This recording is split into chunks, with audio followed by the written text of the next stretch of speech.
Assalamualaikum warahmatullahi wabarakatuh. Ketemu lagi dengan saya dalam materi kelas 4 untuk kurikulum 2013 tema 1 indahnya kebersamaan.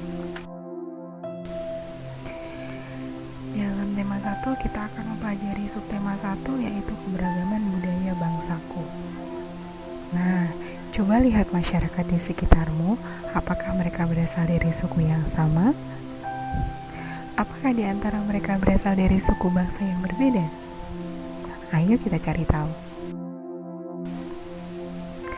Indonesia adalah negara yang kaya dan beraneka ragam suku, budaya, dan bahasanya. Setiap suku bangsa mempunyai budaya bangsa serta adat istiadat yang berbeda. Namun, perbedaan itu justru membuat Indonesia kaya akan budaya bangsanya.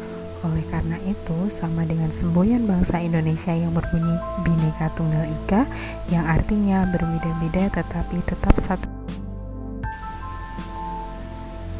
Apa sih Bhinneka Tunggal Ika itu?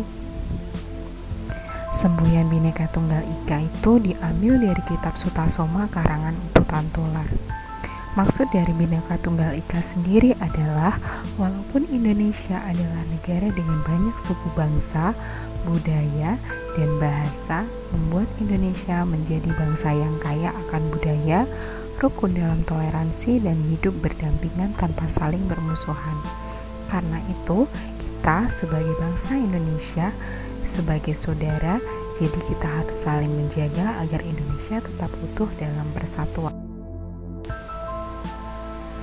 Dalam pembelajaran kali ini, kita akan mempelajari tentang yang pertama, topik bahasa Indonesia tentang gagasan pokok.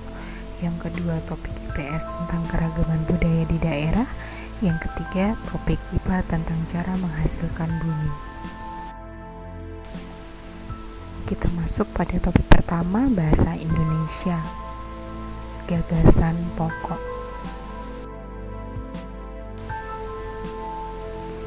Apa yang kamu ketahui tentang gagasan pokok? Gagasan pokok atau gagasan utama adalah pernyataan yang menjadi inti dari sebuah pembahasan atau gagasan yang menjadi dasar pengembangan suatu paragraf.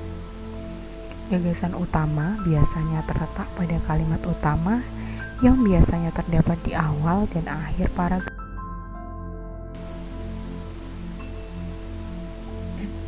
Ciri-ciri gagasan pokok.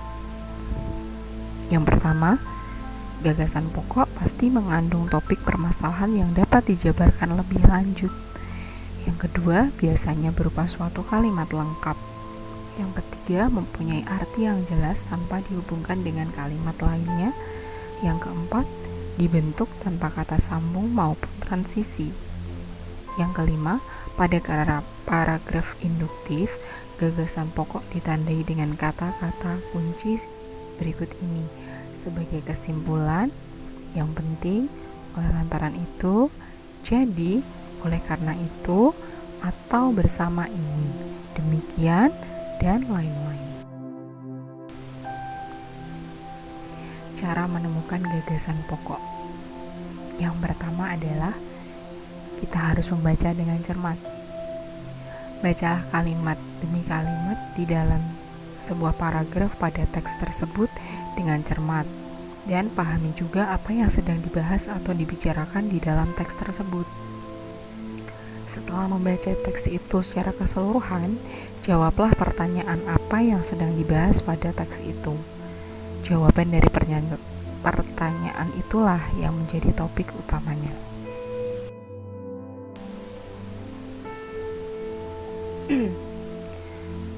Yang kedua, kita menemukan kalimat utamanya. Cara kedua yaitu menemukan kalimat utama pada setiap paragraf di dalam teks. Seperti yang sudah kita ketahui, kalimat utama adalah kalimat yang bersifat umum dan mengandung gagasan pokok. Sementara kalimat penjelas, yakni kalimat khusus yang mendukung kalimat utama tadi. Oleh karena itu, untuk menemukan kalimat utama, yakni dengan melihat kalimat utama yang didukung oleh kalimat-kalimat penjelas pada paragraf di dalam suatu teks. Bacalah teks itu dengan cermat. Kemudian, dengan begitu kita sanggup memilih manakah kalimat-kalimat utama di dalam setiap paragraf tersebut supaya sanggup menemukan kalimat utama dengan mudah. Setelah menemukan kalimat utama pada setiap paragraf, maka carilah inti kalimat itu dengan cara mengambil subjek dan predikatnya saja. Lalu simpulkanlah gagasan-gagasan utamanya.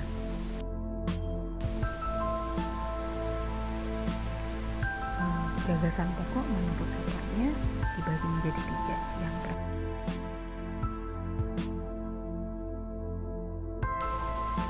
gagasan pokok di awal paragraf. Contohnya, orang yang akan pensiun tak perlu stres. Pensiun artinya tidak bekerja, namun mendapat gaji. Dengan tak berdinas lagi, berarti mereka tidak mempunyai beban pikiran pada pekerjaan dan banyak waktu luang untuk bersantai. Jika waktu luang itu dapat dioptimalkan dengan berbagai kegiatan yang positif dan produktif, tentu orang tak akan terkena stres. Perhatikan. Pada paragraf di atas terdapat satu kalimat dengan warna merah dan bergaris bawah, dan yang lainnya diberikan warna hitam. Penjelasannya adalah begini. Gagasan pokoknya terdapat pada kalimat yang ditandai dengan warna merah dan bergaris bawah. Itu sebagai kalimat utama dan gagasan pokoknya. Sedangkan kalimat selanjutnya yang diberikan warna hitam tanpa garis bawah merupakan kalimat-kalimat penjelas.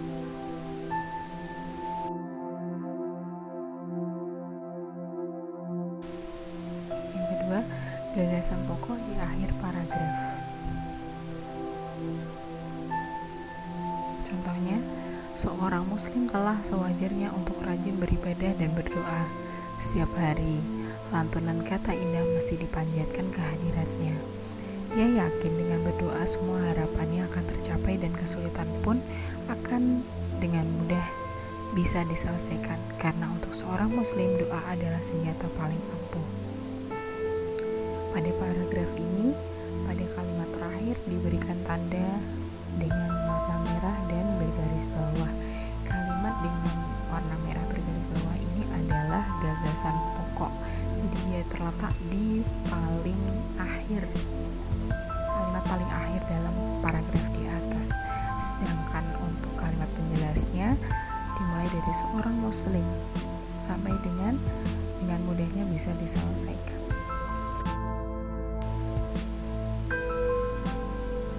Yang ketiga adalah gagasan pokok di awal dan akhir paragraf. Contohnya, hari ini keluarga kami sangat bahagia. Di hari ini, hari di mana Anton wisuda. Kakak sulungku itu terlihat rapi duduk di barisan pertama, bercicir rapi bersama para mahasiswa lain dengan pakaian serba hitam, lengkap dengan topi persegi yang menurutku sangat aneh. Dari tadi ku perhatikan kedua bibir ayah dan ibuku tak pernah terkatup untuk berhenti mengucapkan tahmid sambil sesekali mengumbar senyum. Hari tersebut tampak begitu spesial. Di sini terdapat 2 kalimat dengan warna merah, yaitu terdapat di kalimat paling awal dan paling akhir. Gagasan pokoknya adalah yang diberikan warna merah di akhir dan awal paragraf.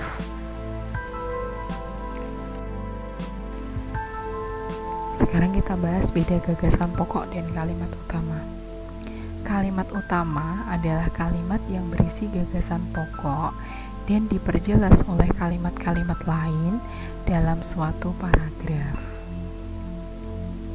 Sedangkan ide pokok atau gagasan pokok menjadi pokok pengembangan paragraf. Selain itu, ide pokok merupakan bagian dari kalimat utama yang menjadi inti dari sebuah bacaan. Kalimat utama biasanya terletak di awal atau deduktif, di akhir disebut induktif, ataupun di awal dan di akhir yang disebut deduktif, induktif atau kalimat. Nah, kita bahas contohnya.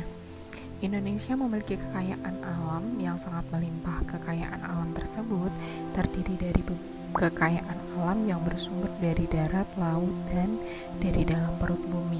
Kekayaan alam yang bersumber dari darat contohnya hasil hutan, sedangkan kekayaan alam yang bersumber dari laut contohnya ikan, rumput laut, dan mutiara. Sementara kekayaan alam yang bersumber dari dalam perut bumi contohnya minyak, batu bara, emas, timah, nikel, dan sebagainya. Kalimat utamanya terletak di awal paragraf. Indonesia memiliki kekayaan alam yang sangat melimpah. Kemudian ide pokok itu menyatu pada kalimat utama, yaitu intinya adalah kekayaan alam Indonesia sangat melimpah. Kalimat utama pada paragraf tersebut adalah kalimat pertama, yaitu kalimat Indonesia memiliki kekayaan alam yang sangat melimpah, karena kalimat tersebut masih merupakan pernyataan umum, sedangkan ide pokok paragraf tersebut adalah kekayaan alam di Indonesia sangat melimpah. Kalimat utama di awal paragraf tadi dijabarkan dalam kalimat penjelas yang terdapat pada kalimat selanjutnya.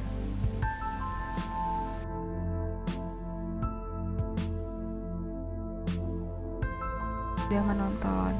Kalau video ini bermanfaat, jangan lupa ya subscribe, komen, dan share agar ilmunya tidak berhenti di kamu. Selamat belajar. Terima kasih. Wassalamualaikum warahmatullahi wabarakatuh.